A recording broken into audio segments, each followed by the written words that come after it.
It started like any other Tuesday. Alarm blared at 6:15 a.m. The kind of sound that claws its way into your dreams and drags you out kicking and screaming. I hit snooze, always did, then rolled out of bed, stiff from another restless night. Coffee brewed. Toast popped. Same routine. Same city. Same gray sky. New York in early spring. Always cold, never quite awake.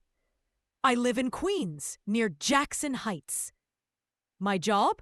Midtown, 38th floor. Corporate drone with a cubicle view of fluorescent lights and the back of someone's head. Life was functional. Not exciting, not sad, just going through it. I stepped out onto my fire escape for a breath of air before the commute. The city below was waking up. Sirens, traffic, honking, chatter. But as I leaned against the railing, I felt this weird lightness in my chest. Like gravity had forgotten about me for a second. I shook it off. Probably just caffeine jitters or lack of sleep. Then I jumped. Not far, maybe a foot. But instead of landing, I kept rising. At first, I thought I'd tripped, or maybe there was some kind of gust. But no, I was flying. Not floating, not falling. Actually flying. Arms out, legs steady, heart pounding like a snare drum. I soared over rooftops, past pigeons who looked at me like, "What the hell are you doing up here?" I laughed. Actually laughed, midair, which sounds ridiculous now, but at the time, it felt like the most natural thing in the world. I didn't crash. I didn't panic. I just flew.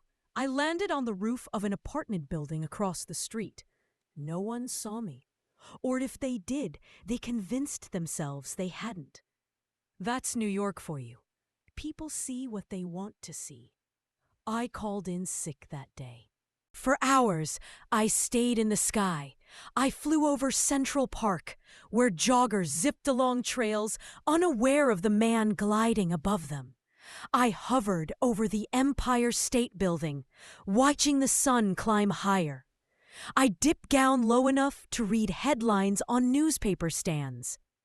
Economic outlook remains uncertain, one said. Global tensions rise. Same old noise. But up there, none of it mattered. The wind carried me wherever I wanted to go. I could feel every current, every shift in temperature, like my body had become part of the atmosphere itself. I wasn't afraid. I was free. By noon, I realized I needed answers. So I went home, locked the door, and tried to figure out what the hell had happened. Was I dreaming? Had I finally cracked under the pressure of modern life? Did I have some rare mutation? Some alien gene activated by stress? Nothing made sense. I Googled, "Man can fly, real story," and got clickbait articles about paragliders and billionaires with jetpacks. Nothing like me. I decided to test my limits. Could I go faster? Higher? Could I carry things? I lifted a small potted plant from a balcony, then a bicycle, then a trash can. Okay, strength was part of this package too. I stayed off social media, didn't tell anyone, not even my sister, who lives 2 blocks away.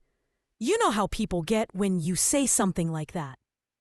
They either think you're lying or crazy, or dangerous. Could I go faster? Higher? Could I carry things? I lifted a small potted plant from a balcony, then a bicycle, then a trash can. Okay, strength was part of this package too.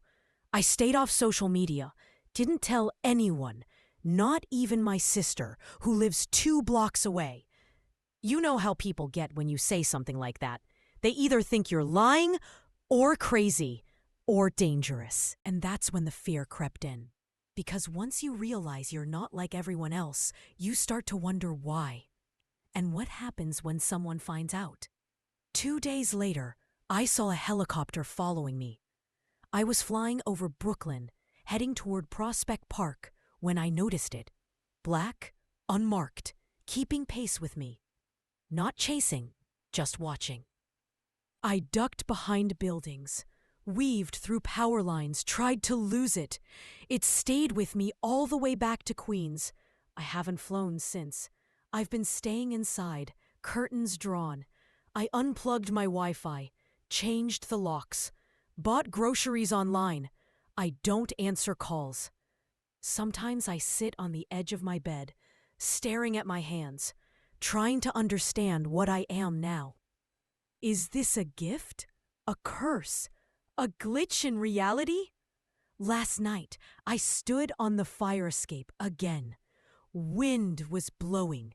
City lights blinked like tired eyes.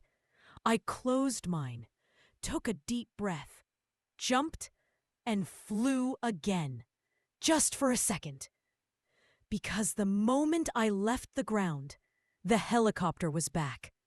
They were waiting. Now I'm writing this down because I might not get another chance. If you're hearing this, whoever you are, I need you to know, flying is real. And it's not just in movies or comic books. It's here. In us. In me.